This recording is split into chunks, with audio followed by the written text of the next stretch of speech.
Halo sahabat-sahabat keluarga Pandu. Selamat bertemu kembali dalam program Setetes Embun Bagi Jiwa. Renungan kita hari ini diambil dari Injil Lukas pasal 7 ayat 28 sampai 30. Namun sebelum mendengarkan renungan ini, mari kita berdoa. Mampukanlah kami ya Tuhan untuk memahami firman-Mu, dan biarlah Roh Kudus-Mu memberdayakan kami untuk selalu melakukan firman-Mu. Amin. Lukas 7 ayat 28 sampai 30. Aku berkata kepadamu, di antara mereka yang dilahirkan oleh perempuan, tidak ada seorang pun yang lebih besar daripada Yohanes. Namun yang terkecil dalam kerajaan Allah lebih besar daripadanya. Seluruh orang banyak yang mendengar perkataannya, termasuk para pemungut cukai, mengakui kebenaran Allah, karena mereka telah memberi diri dibaptis oleh Yohanes. Tetapi orang-orang Farisi dan ahli-ahli Taurat menolak maksud Allah terhadap diri mereka, karena mereka tidak mau dibaptis oleh Yohanes. Tidak semua orang yang mempromosikan sebuah produk sudah betul-betul memanfaatkan produk tersebut dan menikmati manfaat dari produk tersebut. Seseorang diminta untuk mempromosikan produk tersebut mungkin hanya karena dia orang yang dikenal masyarakat atau tenar, atau dia mungkin artis, dia mungkin mempunyai banyak pengikut atau penggemar, atau dia mungkin kalau mempromosikan sesuatu sangat meyakinkan. Karena kadang hanya untuk kepentingan branding. Di Indonesia kan misalnya sering terjadi kalau seorang artis melakukan kesalahan terkait dengan sesuatu, dia malah bisa dijadikan duta sesuatu tersebut.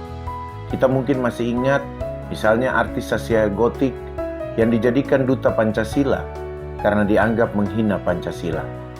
Kalau yang menghina orang yang tidak dikenal, belum tentu dia dijadikan duta Pancasila. Jadi ingatlah bahwa bukan soal seberapa besar kita bisa mempromosikan sesuatu, tetapi apakah kita sudah menikmati manfaat dari sesuatu yang kita promosikan itu atau tidak.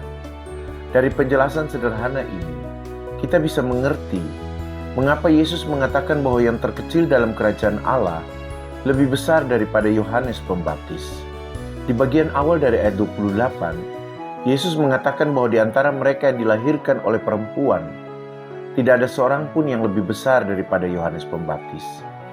Mengapa Yohanes Pembaptis diberi pengakuan seperti itu oleh Yesus? Alasannya adalah karena Yohanes diakui melakukan karya yang penting dalam mewujudkan rencana Allah. Yohanes mengambil bagian, mempersiapkan pelayanan Yesus. Yohanes memberi petunjuk untuk para pendengarnya, khususnya orang-orang Yahudi, bagaimana mereka bisa hidup setia sebagai anak-anak Abraham. Yohanes mendorong mereka untuk menghasilkan buah-buah yang sesuai dengan pertobatan. Tetapi pertanyaannya, mengapa Yesus mengatakan bahwa yang terkecil dalam kerajaan Allah lebih besar daripada Yohanes Pembaptis? Apakah itu artinya Yesus ingin mengatakan bahwa Yohanes tidak masuk dalam kerajaan Allah? Tidak. Yesus tidak mengatakan demikian.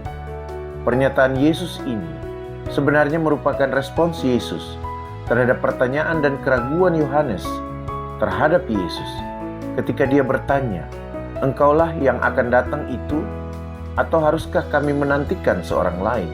Yesus hanya ingin mengatakan secara implisit bahwa sebesar atau sehebat apapun kamu di dalam dunia ini, jika kamu tidak masuk ke dalam kerajaan Allah, kamu tidak lebih besar dari Dia yang kecil yang ada dalam kerajaan Allah.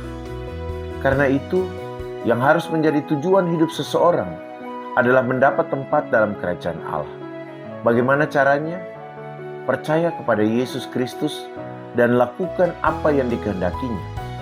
Yohanes mempersiapkan jalan untuk Yesus, tetapi dia meragukan Yesus setelah melihat karya-karya Yesus. Jadi jangan pernah menjadi orang percaya yang ragu akan Yesus Kristus dan karyanya dalam kehidupan kita. Jangan sampai kita menjadi seperti orang-orang yang mempromosikan sebuah produk, tetapi kita tidak pernah merasakan atau meyakini manfaat dari produk tersebut.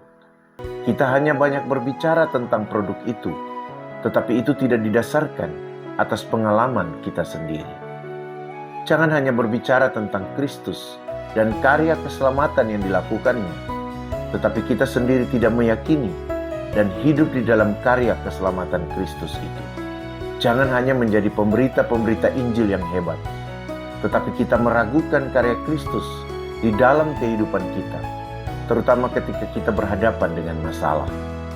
Beritakanlah Injil Kristus dan percayalah akan karya pertolongan Kristus di dalam hidup kita. Meskipun kita mungkin nanti menjadi yang terkecil dalam kerajaan Allah. Terima kasih ya Tuhan untuk firman-Mu. Mampukan kami untuk tidak hanya berbicara tentang firman-Mu, tetapi mampu melakukannya di dalam kehidupan kami setiap saat. Sehingga kami juga boleh meyakini akan karya keselamatan-Mu dan menghidupi karya keselamatan-Mu. Sehingga dalam hidup kami, nama-Mu senantiasa dimuliakan. Amin. Teruslah membangun iman dan mengelola hidup bersama. Tuhan Yesus memberkati kita.